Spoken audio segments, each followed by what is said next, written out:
Front and Center. Front and Center.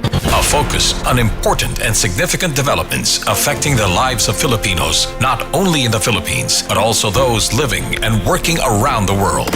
Join us in Front and Center. Front and Center. Here on Radyo Pilipinas World Service.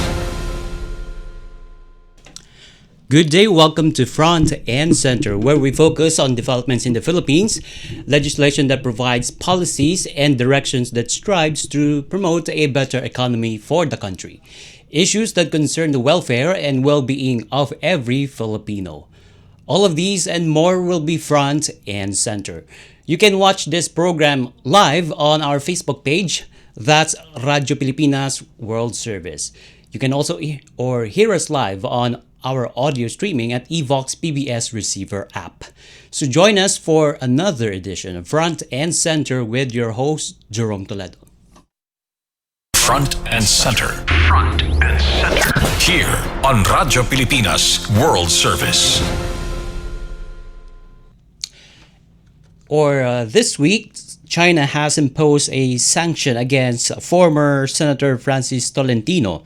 And that's according, or if we can refer to the statement of the Chinese Foreign Ministry dated July 1st, the Chinese government has decided to impose sanctions on former Philippine Senator Francis Tolentino for his egregious conduct on China-related issues. If you can recall, former Senator Tolentino has spearheaded series of Senate inquiries and hearings regarding the South China Sea issue, particularly on the West Philippine Sea issue. And one of the result of the sanction was the prohibition of former Senator Tolentino from entering the Chinese mainland as well as Hong Kong Special Administrative Region and Macau. Still, in its statement, China noticed a malicious remarks and moves on issues related to China that are detrimental to China's interests and China-Philippines relations conducted by a handful of anti-China politicians in the Philippines. And on the same day, former Senator Tolentino received a statement and he accepted the sanction imposed by Chinese government against him, taking it as a badge of honor, and he would not deter him from continuing to fight for the Philippine interests. And also at the same time, his statement was like this, and I quote: "This sanction is an honor and proof of my steadfast resolve to protect our national interests and the dignity of our people. No foreign power can silence or lessen my determination to fight for our sovereignty. I am a Filipino and I take pride in this with my head held high." That was a statement from Senator Francis Tolentino. And meanwhile, the Department of Foreign Affairs has said it noted the sanctions slap against former Senator Tolentino. And as we know, former Senator Tolentino, who has lost his re-election bid last May 2025 midterm election, was a former chairperson of the Senate's Special Committee on Philippine Maritime and Admiralty Zones.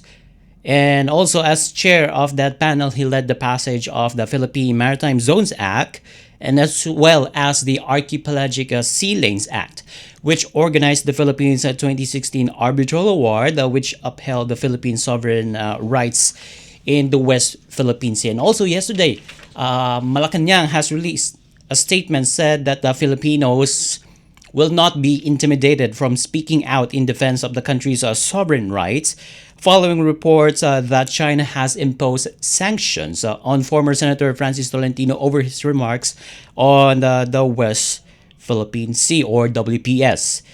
Palace Press Officer and PCO Undersecretary Claire Castro underscored President Ferdinand R. Marcos Jr.'s firm position on the country's territorial integrity.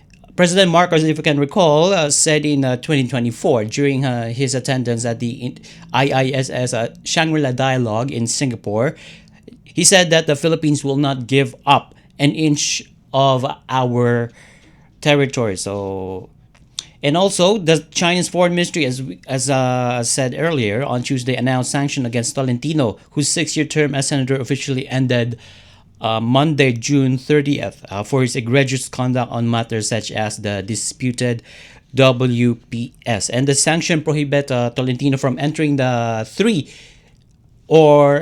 Chinese mainland, and as well as the two special administrative regions of China, including Hong Kong and Macau. And later on, after we return from our short break, we will have the international studies expert to explain us and to give us his thoughts regarding this development, particularly the move of the Chinese government on slapping sanction against former Senator Tolentino. That's all coming up when Front and Center returns.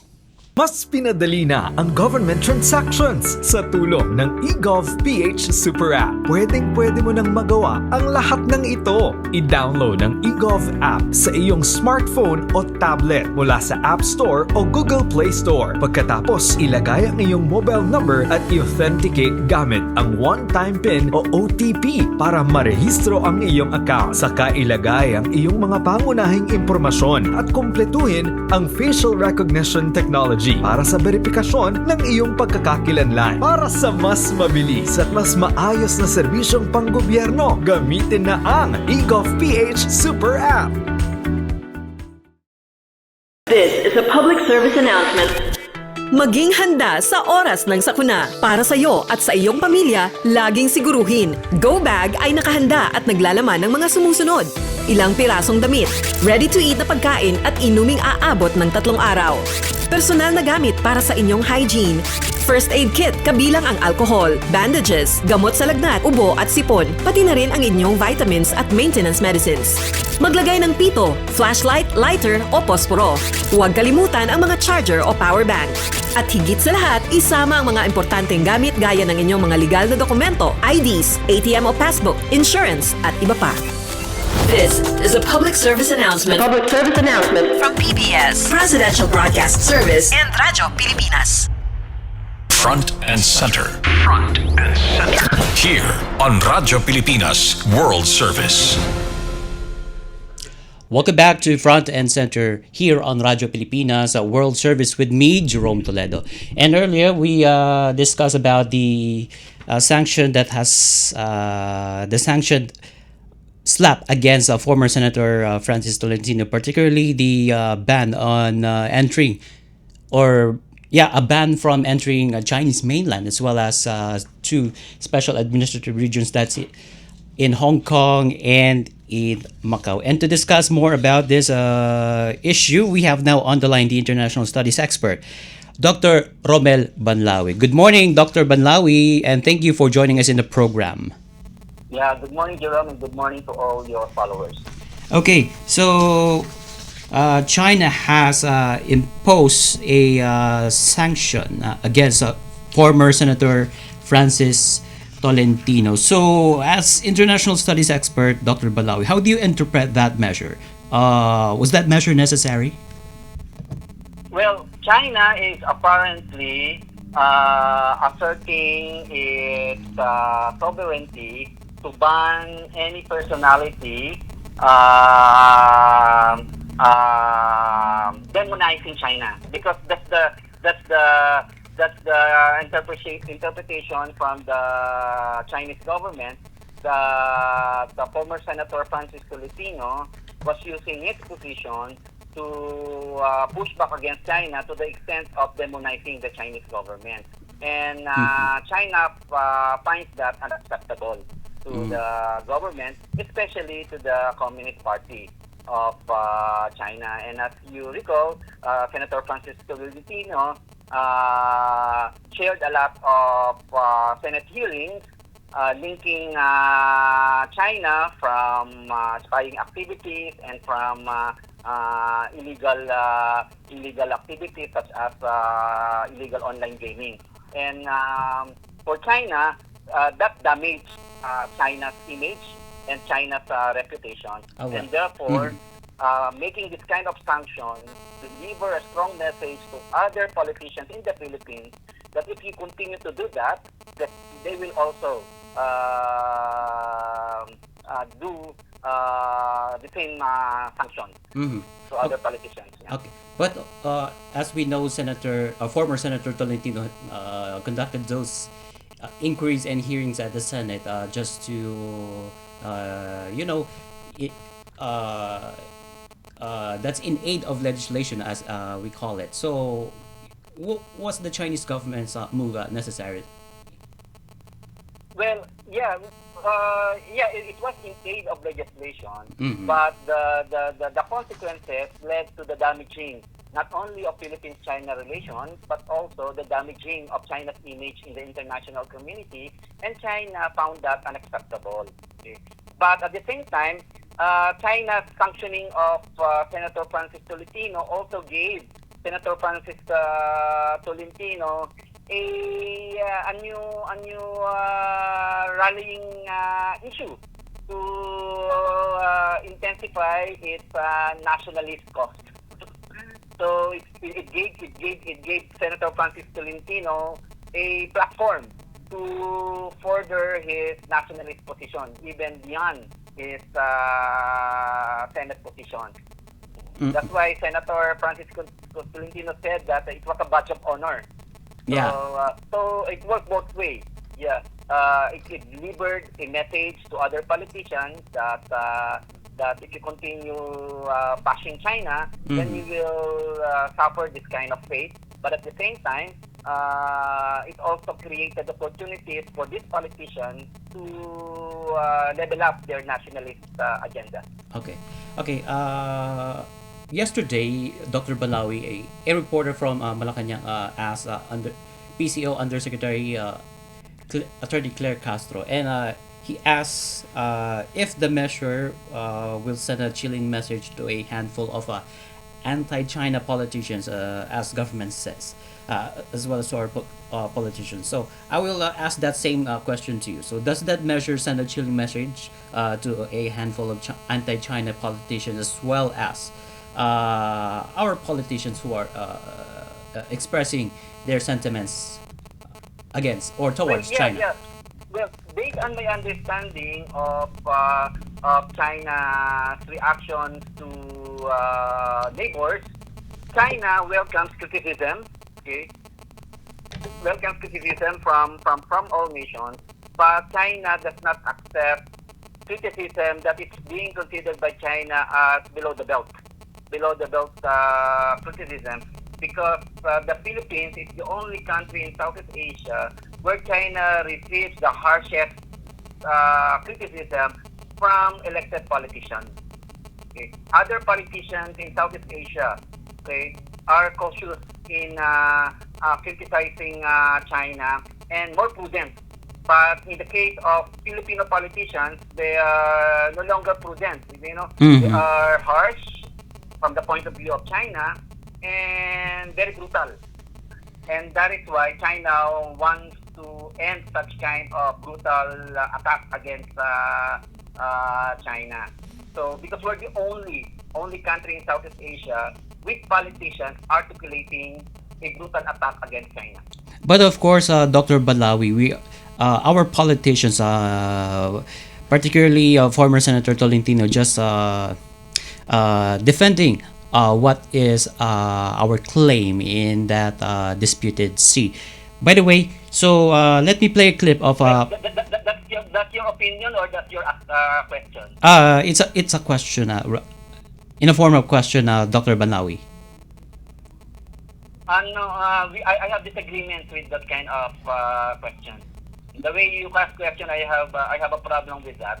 Because in my analysis, I think Senator Francis Tolentino used anti-China rhetoric to gain political mileage for the election during the midterm election. But it turned out that as a result of the midterm election, anti-China rhetoric did not matter during the election. Yes, and that's one of the factors. In fact, many politicians, especially those who ran for the Senate, who articulated a strong anti-China position, lost the senatorial election. And that's what we've seen last midterm election, politicians who are advocating for anti-Chinese sentiments lost election. That's why my observation is that articulating an anti-China position is counterproductive. It's counterproductive.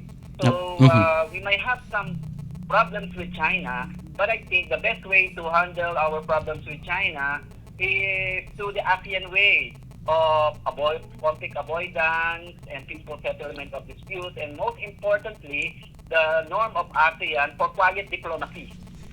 Oh. But our politicians were not quiet. They were noisy.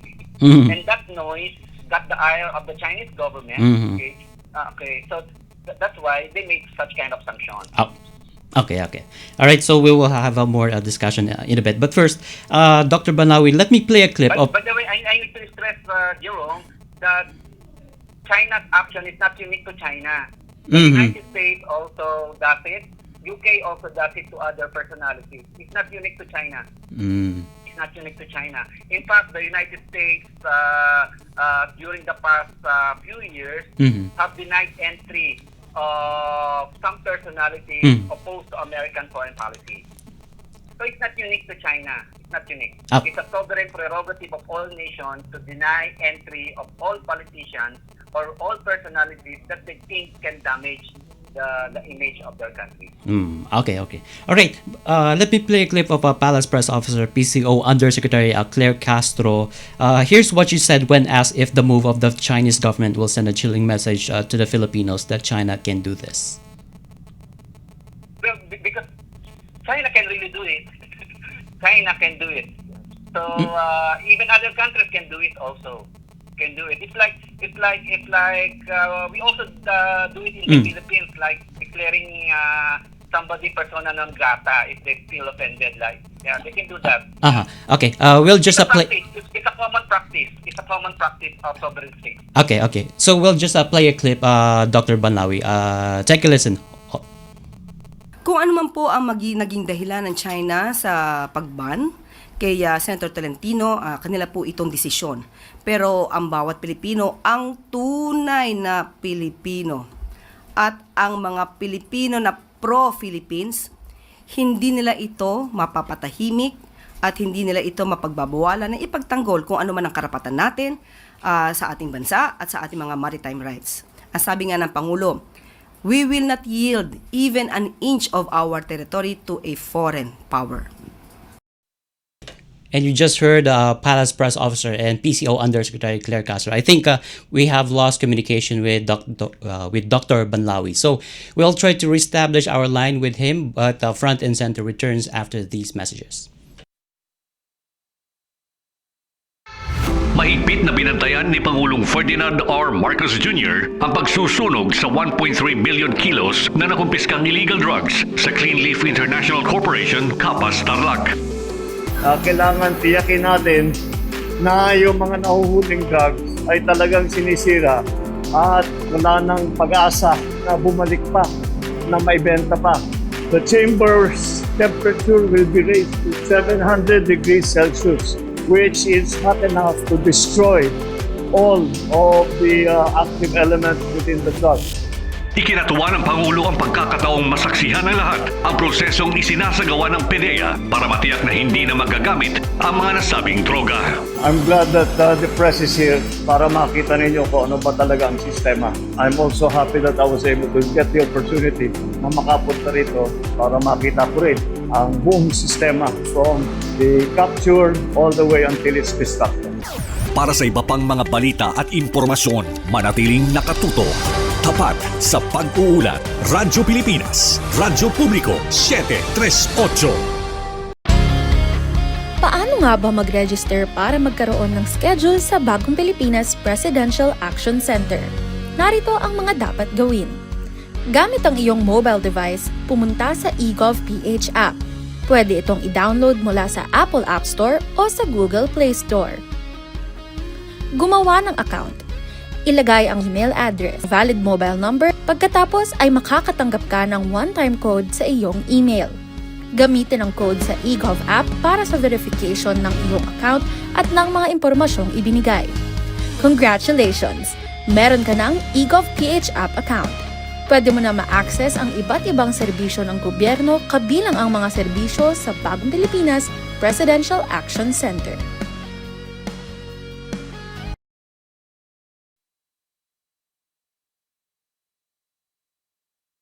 This is a public service announcement. Alamin, ito ang walang pasok guide batay sa DepEd Order No. 37 Series of 2022. Sa sitwasyon ng pagbaha, automatic na walang pasok for all levels sa mga lugar na kasama sa flood warning ng Pag-asa. Automatic suspended naman ang klase at trabaho kung ang flood warning ay inilabas sa oras na nagsimula na ang klase. Para sa mga lugar na hindi kabilang sa flood warning ngunit nakararanas ng pagbaha, nakadepende kay Mayor o kay Governor ang desisyon sa suspensyon. Tandaan, sakop lamang ng DepEd order na ito ang levels K-12 sa mga pampublikong paaralan, ngunit may option naman ang mga pribadong paaralan, state or local universities and colleges na sundin ito. This is a public service announcement. Public service announcement From PBS, Presidential Broadcast Service, and Radyo Pilipinas. This is a public service announcement. Discipline is the key. Umiwas sa aksidente sa daan.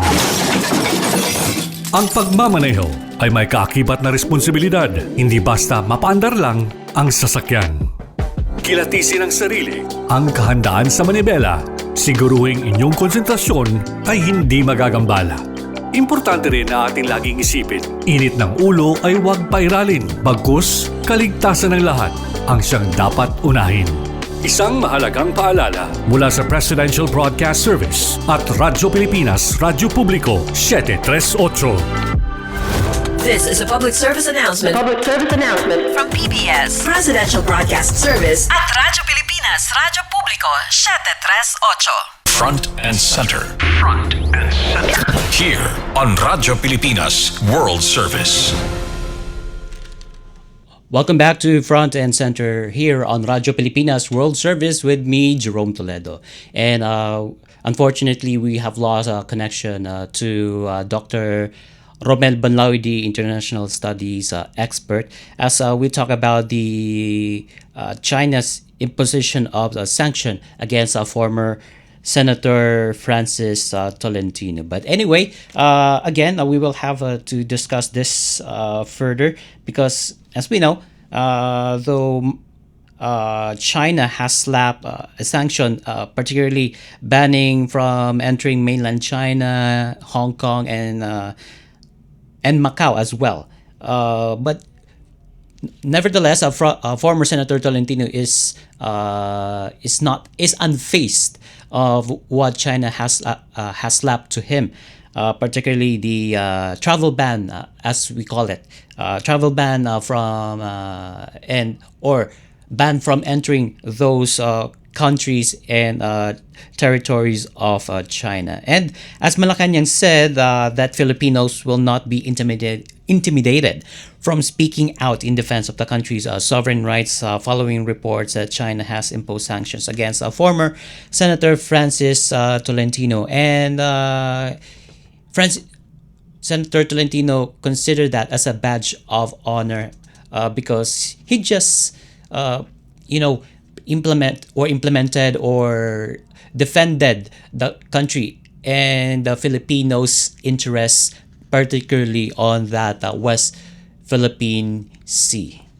And with that, we conclude now this edition of Front and Center here on Radyo Pilipinas World Service. Together with our production team and technical personnel, this is your host, Jerome Toledo. Until next time, mabuhay, love the Philippines. You have just heard and watched Front and Center. Front and Center. Join us again for another edition here on Radyo Pilipinas World Service. Front and Center.